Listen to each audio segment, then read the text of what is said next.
while we were on this topic, which I feel like we've definitely been talking about for like a whole 30 minutes, but that's kind of the point of this. So, um, Sean, you having a zoo background, um, I mean, I'm sure this is probably very familiar for you with reptiles and amphibians, but what's your take on like Mazuri products? Great question. So Missouri is an excellent company. Like they really do their due diligence and their research into what goes into all their diets. Um, what they've made is the ability to streamline feeding any of your animals. So, instead of having to give like a huge, varied diet to your turtles or to crocodilians or whatever you're feeding to, it's like, okay, cool. Here's like the equivalent of a rodent block that you would feed to a rat or a lab block, right? So I really like the Missouri stuff, but because there's always going to be a but. Um, I use that in coordination with natural diets. So when I have Missouri brand stuff, especially reptile stuff, I'll leave it in there. But most reptiles want to see movement out of their food, or they want to see color. So bearded dragons are always going to be a great example. They are so like movement oriented when it comes to food. Like you could try feeding them freeze dried stuff, and most of the time they're going to blow it off and not touch it. So, but once you throw a live cricket in there, a live roach, I mean, they are all over the place. So now you throw a pellet in, and I don't know what that thing is. So you basically have to kind of teach them to eat it. But even though that essentially has all the vitamin, nutrient, and protein that they need, there's still something animals get out of hunting their food, and that's enrichment, something that's stimulating them mentally and physically. If you're eating the exact same thing each day, that's the exact same size, exact same consistency, and exact same hardness, one, you can get bored. But two, you can also start to see some dietary issues with it because, especially reptiles, like you're showing an iguana right now, you're looking at an animal with huge jowls. Those jowls are meant to rip and tear at different sizes and consistencies of things. And so, by feeding them a pellet that they can just throw in their mouth and essentially swallow, they're not working those muscles anymore. And in my zoo background, what we found with our Komodo dragons was they were living half as long in captivity as they should in the wild, which is crazy because almost every reptile lives double in captivity, sometimes triple what they do in the wild. Part of it was exercise, that they aren't walking nearly as much, but the other was diet. These are animals whose mouth and their teeth are meant to rip and tear at something three times their size and shred bone because they can literally saw through an animal's bone with their teeth. A lot of reptiles are built that same way, whether they're just eating bugs, whether they're eating like other reptiles or going after small mammals. They need to be able to be working the different muscles and everything through their mouth and through their neck and even their chest by going after live food. And then again, there's also the enrichment factor, and they need to be running after things. Um, if you just had to eat rice every single day, like yeah, it could sustain you for a while, but you're going to get bored and you're going to start to see dietary problems from your teeth to your gut biota to your actual like organ functions because there's not a variety in it.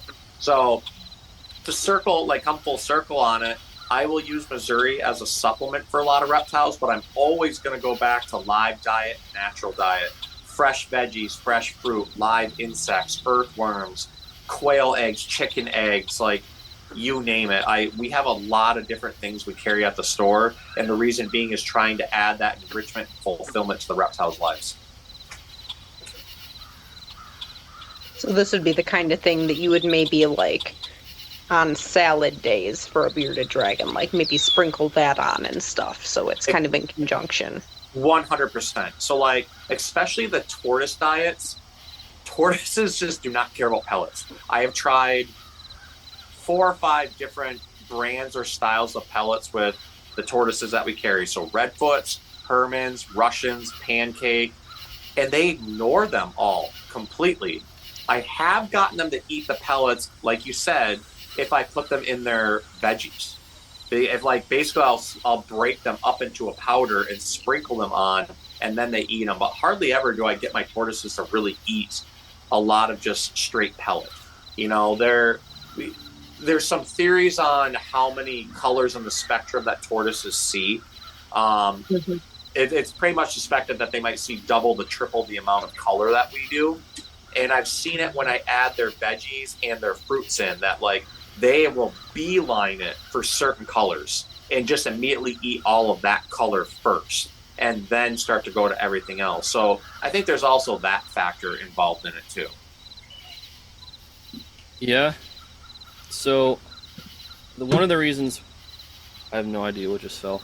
One of the reasons why I wanted to come here and kind of talk about this, definitely as well, more so with amphibians, it's not what you're directly feeding them, it's what you're feeding their prey. Even, I guess you could say for the reptiles too, if they eat insects. So for the longest time, I listened to my vet, and this was like the main thing for years that I used. One of the things that Amelia had spoken about and others is that the crickets don't actually like this. They'll eat it in the very beginning when you get them. So what I decided to do was read some of the ingredients and like go down a lot of like nerding out like rabbit trails, and I found this, and I've been using it now for about 2.5 to 3 months. And what I found was the crickets live longer, the crickets eat it all, and then it seems like it's helping the frogs and toads. This isn't the only thing I give my crickets, but like the roaches actually don't like this, but the crickets do. So I Yeah, just So something that I kind of have noticed, but kind of by accident, is it does seem like the crickets will eat a little bit more of the better bug if it's got a little bit more moisture to it. I think maybe they're part of why they're not going for it is they find it a little dry. So I got a bunch of scraps of Repashy bug burger from work like several months ago. They made way too much by accident up in the insect department, and they were like, hey, this is going to go to waste. Does anybody want to take this? And so I grabbed a bunch of these scraps, and it was way more than I was going to need to feed to bugs that I had at home. So I just froze it for later so I could snap off pieces as I needed it and not have to take the time to make fresh. And I was wondering if it would be possible to kind of actually combine the two and almost kind of like bread the better bug with the, or bread the bug burger with the better bug kind of like before I freeze it. So then like when I snapped off pieces, I'd have like both of them like ready to go.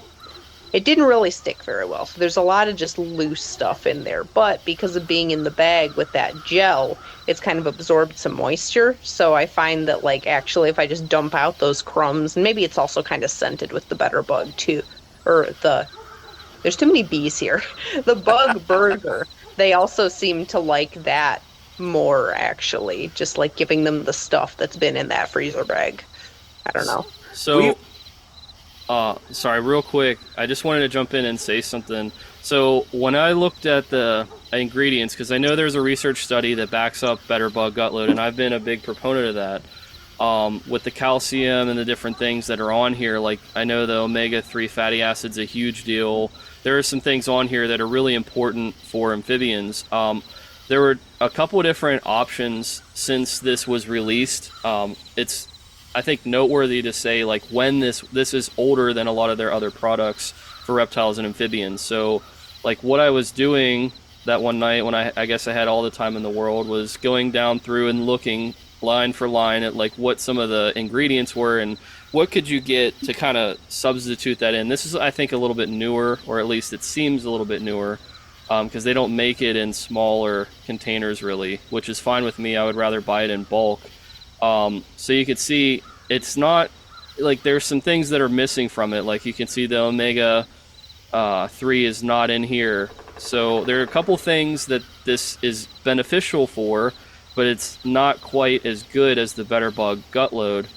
So what I also looked at with the same research study that promoted the Better Bug, they also had promoted this, which a lot of people don't know about, but it's a very similar diet to the Better Bug. However, for reptiles and amphibians, I think it's a little bit better. So again, there are a couple things that are missing, but if you combine the high calcium, kind of like the grain type food for the crickets, along with this, if you mix them together, which I'm hoping to do here actually tomorrow to buy this and combine it, I want to see what's going to happen with the roaches and crickets, and then what that's going to do for my animals. So if I were going to recommend anything to anybody, I think that these would be the two products, depending on what species you keep. If you're asking me like the species that I'm keeping, I would think this, because it was in the study anyway. Specifically, the aquatic turtle diet was in there. But I also think that the calcium gut loading here for crickets, because crickets a lot of times are a mainstay for a lot of keepers. Um, if I were to go away from that, though, I'm not gonna go to Josh's Frogs actually does have it, but there are a couple Repashy things here that I was looking at when I was kind of observing this, but I think this right here would be another good addition. So like what Sean was saying, how you're kind of mixing things in, you have to do that a lot of times for the insects. But what I found was like, look, read this. I mean, this is super easy to read. You know exactly what's in here. And I can kind of zoom. Does that help if I zoom in? Like, is that actually zooming in for you guys to read? I can Yeah. actually zoom in on my screen. Yeah, so this is something I look at with all the foods I carry. So for starters, we've used a lot of the products you've mentioned with our bugs before. For efficiency and cost sake, we actually just take a bunch of our fish foods that are expiring and we mix it with chick starter from Tractor Supply, and that's what our protein base is for all of our crickets. And then we give them all of our scrap veggies. So we use a lot of veggies that are high in calcium because that's what reptiles need. So we focus on collard, mustard, turnip, radish, dandelion green. And then we also have scraps of zucchini, summer squash, sweet potato, parsnip, beet, radish, things like that. So we take all those scraps and we put them in with all of our crickets. And so what I did is I asked my vet, I'm like, look, like if we're talking about possible vitamin A deficiencies with our dart frogs, or if we're looking at possible, vitamin D deficiency with this, blah, blah, blah, blah. I sent him a list of everything that we feed our stuff. He goes, what you're feeding is fine. It's like essentially they're getting gut loaded with a combination of all the stuff that you would find in most of those foods anyways. Right. And the ingredients list you showed on everything looks awesome. Now, looking at the quenchers, right, I use those as filler basically so they can get moisture, because as far as like what's actually in them for gut load content is pretty minimal. So it's meant to just keep them alive. Yeah, no, I just wanted to show this, and it'll appear in a couple different things, but look at what it says here for yellow 6 food color. Okay, so there's yellow 6. I had that thought. Is it any concern to be giving those artificial dyes to your animals through the gut load? Because I know they're Yellow not great 5. for humans, so I can't imagine they'd be good for animals that are much smaller. I actually use this as the water. This is the interesting thing. So I was just reading about this with our actual diets. The majority of that stuff is banned throughout the European Union. Yeah. Some of them are known carcinogens. Right. Yep. And some of them are known to cause health issues. So the fact that we even have it in our animal food, I think, is ridiculous. We carry this stuff because I have people who specifically request it and they don't want anything else. So I'll carry Total Bites and Cricket Quencher and a few others. But essentially, I will sell people the mix that we make. I have Bug Burger and Superload and a few others because those are all really good, like the Repashy stuff.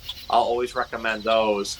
But I literally tell people, like, look, man, if you've got fish, if you've got chickens, whatever, mix that food in. Crickets are very opportunistic omnivores. They will literally eat anything you throw in there. So as long as what you're throwing in is nutrient, vitamin, and protein rich and has calcium in it, then theoretically you should be okay. But you got to be careful of like where it's sourced from, like what it's coming from. Like you pointed out the turtle diets. I don't carry any of like the the Tetra based stuff or Reptimin or anything like that anymore. Because if you look at the first three ingredients, it's cornmeal, soy meal, and like something else. So now, like for my turtles, I carry bug bites and I carry Hikari. And the first ingredients on both of those is insect protein and mealworms and crickets. And then it'll go into like 5 or 6 or even 7 ingredients down the line. It might have like cornmeal in it. But for the most part, the first ingredients listed are the primary ones. And I try to go for things that are going to be healthier. This would be the only thing I'd recommend from Tetra Fauna, because this was also in that same study. For the reptiles, like this is the only calcium, and I do use it, like I do use the calcium. But what I was trying to type in here real quick, I know Josh just carries it, I don't know anybody else, but like I was just trying to get information to read it. This is another really good one. So I looked into all of the fish food. Maybe this will have the diet. This is fantastic. If you could spend the money, I think honestly this might be one of the, if not the best. Yeah, we use that at the store. This food, yeah, leftovers fantastic. of it, we use it for our crickets. Exactly. I mean, this is fantastic. All of the things that I label, like between Mazuri and Repashy, are probably the best in terms of what you want. One of the things I've noticed, especially for like the native species, is some type of I don't know what it goes by, but it's supposed to be like seaweed, if you know what I'm talking about. Yeah. It's like you can actually take the supplement yourself, but that's what basically the color of the Mazuri Betterbug Gutload is actually that specific thing. Let's see if I can pull Is it it up. chlorella? Spirulina, I think, is that what it's called? Yeah. Spirulina is more common. Chlorella is another one that I think they use in the vitamin A plus that gives it the color. Yeah, For and the Repashy spirulina, stuff. I think the most used and recommended as far as like tadpole food will go. Yeah. Yeah, so like there are some things that are fantastic, but I just kind of wanted to, that's kind of cool. I think we have a really good segment here just talking about some of the gut loads and what people could get. I mean, these are very like premium things. I mean, it's not cheap doing this. But again, So for like us, like I'll recommend like the stuff that you did because like, you know, it's fully gut loaded. We order on average, like I think we're up to like 60,000 or 70,000 crickets a week. We would burn through so much money trying to buy some of that stuff in bulk. And so that's why like we do just a lot of in-house stuff. And again, I checked all of it with our vet. That's why we just give them scrap veggies, and then we take a bunch of the fish foods, like the Repashy foods, and we just mix them with chick starter and some other stuff and throw them in there. What's in the chick starter? Is that like a corn base or? Yeah, it's I try to buy the organic chick starter from TSC. So like it's high protein, it's got calcium carbonate in it. It is like somewhat corn based, but it's not like I don't know what I'm trying to say here. It's not a bunch of crap, essentially. Like it's meant for growth for baby chickens. So essentially I buy it because the protein content's really high on it and because it has the calcium carbonate. Because it's going to eventually be for egg layer chickens. So we just, literally we take a 5-gallon bucket, fill it up with like half chick starter, and then we take all the fish foods that the fish department gave us that they don't want or are about to expire. We grind it all up into a meal, and then we just throw a scoop in every single cricket bin. And they annihilate it. I mean, it's usually by the end of the day, we give each 29-gallon tank is full of crickets, and they might have 10,000 crickets in there. They're usually through our mixture within 6 or 7 hours. So then we go ahead and throw like another scoop in for the night, and then give them a pile of veggies. We do about 3 to 4 times as much veggie as we do any of the protein stuff. But yeah, I think And Amelia, I know you said you can't do roaches. I think for the bang for the buck, I think that the high calcium gut load for the crickets for your frogs would probably be better than the Mazuri Betterbug. or if you mix them, if you had the money to like combine them. But the high calcium I've had really good success with, and I'm not just saying that because I'm very like careful with what I buy, especially because I don't just buy like a small container. I'm gonna buy like the biggest that they sell, like the 25-pound aquatic turtle diet that I'm looking at that's $70 without shipping. Like probably what I'm gonna get tomorrow, but I'm gonna combine That's that a with lot the. of food. It is, but like I have probably around 1,000 dubia roaches in the colony right now, and then I go through probably about 2,000 to 4,000 crickets a month. So they like I feed a ton. I just keep feeding them. How do you go through so many more than I do? So the bell Don't frogs we have and a the wood similar number frogs of animals? probably, but like the bell frogs and the wood frogs, I can't hand feed. So and they're too small to eat the majority of the roaches, and I'm not gonna like really let them free roam in the tank. I could because Gotcha. I don't think the dubia roaches would eat them, but I just don't want to chance it because a dubia roach, an adult female, full size, which I'm finally seeing now, is like pretty close to the size of some of my bell frogs. So it's like Yeah, I don't feel comfortable with a large roach in the enclosure running around. I know Max is right. big, for a White's tree frog, but she's probably not taking that thing down. Anyway, um, yeah, so I have to burn through, sadly, a lot of crickets, and the goal is I also have a red runner colony that I'm starting, and I could feed off the males at least, so I don't have to worry about infestation. Um, they're finally starting to take as well in a small bin, but anyway, yeah, we will definitely have to keep talking more about this type of content, especially for the podcast. I think this is going to help a lot of keepers learn some of the niche things, like we're talking about aquarium lights and LED lights that are smart and can do sunrises and sunsets, and we're talking about gutloads. We're looking at food dye, and this. I mean, this is stuff that you're not getting this in a lot of podcasts for reptiles. I don't think, at least. I'll get it from a lot of people you buy reptiles from, whether it's at a show or in a store. Yeah. Hmm. This is just stuff people don't talk about, and they should be.